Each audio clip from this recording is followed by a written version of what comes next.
আমাদের বক্তব্য বলছি যে আমরা হচ্ছে লক্ষ্মীপুর 227 নম্বর বুথের অধিবাসী। মূলত আজকে আমরা যারা এসেছি, যারা দীর্ঘদিন ক্ষতিগ্রস্ত, বারংবার চেষ্টা করেও আমরা তা উদ্ধার করতে পারিনি।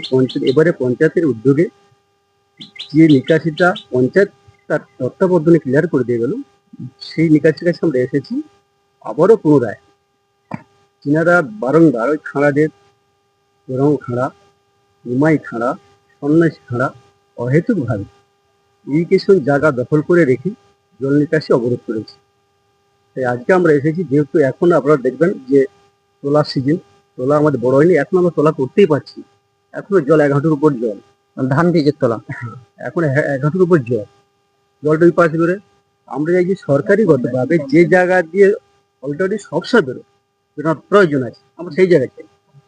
সেটা পঞ্চায়েত যেটা করে দিয়ে গেছে প্রশাসনিক দপ্তর, সেই জায়গাতে আমরা এসেছি। আজকে আমরা সবচেয়ে ক্ষতিগ্রস্ত যারা মাঝিপাড়া আমরা প্রায় সবাই এসেছি।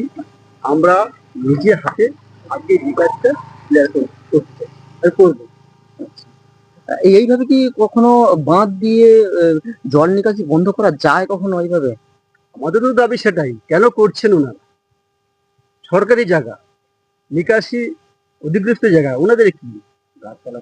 এর আগেও তো একটা বসা আলোচনা হয়েছে। বসা বলতে আমরা বারংবার চেয়েছি, ওরা কোনো সমস্যাতে আলোচনা আসবে না।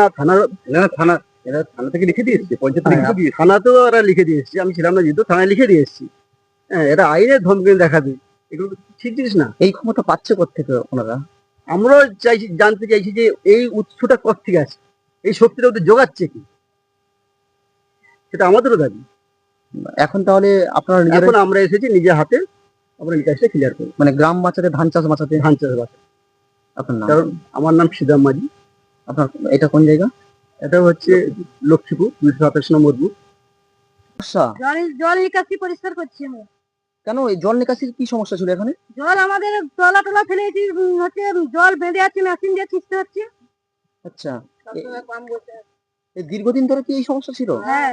কোন কোন জায়গায় এরকম জল জমে আছে, মানে কোন কোন গ্রামে? আমার লক্ষ্মীপুর পুরো এলাকাটা। তারপরে দখল কেউ করে রেখেছিল নাকি অবৈধভাবে? করে রেখেছিল বলে তো ওই জন্য আমরা গ্রামবাসী থানার পারমিশন পঞ্চায়েত থেকে এ নিয়ে আমরা করতেছি, পরিষ্কার করছেন। তাহলে অবশেষে কি জল বেরোবে তাহলে বলে মনে হয়? হ্যাঁ, বেরোচ্ছে, সুন্দরভাবে কাটিয়ে দিচ্ছে, বেরোচ্ছে। অমরাবতী মানে কি হতে পারে যদি জলে ডুবে গেলে, যদি বাঁধ ডুবে যায়, আমাদের বারাম রাস্তা যদি ডুবে যায়, তাহলে বাচ্চা কাচ্চা নিয়ে তো আমরা তো আর মেন রাস্তায় যেতে পারবো না। ওই জন্যই আমাদের জল নিকাশি কাটাতে হবে। চাষবাস তো এই তো বললো প্রতি বছরই কি এরকম? প্রতি বছরই ডুবে যায়, প্রতি বছর। মানে কারণ কি, মানে কি কারণে ডুবে যায়? সেটা জল নিকাশি না যদি পরিষ্কার থাকে তাহলে ডুববে তো অনিবার্য। পরিষ্কার হচ্ছে না কেন? আপনারা কি পঞ্চায়েতকে জানিয়েছেন? কারা করছে? পঞ্চায়েতকে জানানো হয়েছে, সব জায়গায় জানানো হয়েছে, থানার পারমিশন সবাই সব নেওয়া হয়েছে, তবুও কিন্তু এটা হচ্ছে না। মানে কারা করছে? গ্রামবাসী করছে, যাদের জায়গার উপর দিয়ে জল নিকাশি তারা দিচ্ছে না, সরকারি জায়গা। বাঁধ দিয়ে কি করা হচ্ছে ওখানে?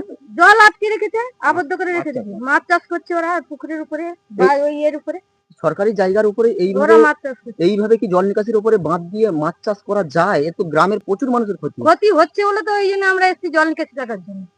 এটা দীর্ঘদিন ধরে ভোগান্তি পড়ে। হ্যাঁ, শেষে নেমেছেন আপনারা নিজেরাই। হ্যাঁ। আপনার নামটা বলুন। মিনতি মাঝি। এটা কোন কোন জায়গাগুলো ডুবে যাওয়ার সম্ভাবনা আছে? বেশিরভাগ লক্ষ্মীপুর, অমরাবতী থেকে আমাদের লক্ষ্মীপুরে, আমরা একটা তো সবাই লক্ষ্মীপুরে নেই, ওই জন্য লক্ষ্মীপুরে এটা প্রচুর অসুবিধা।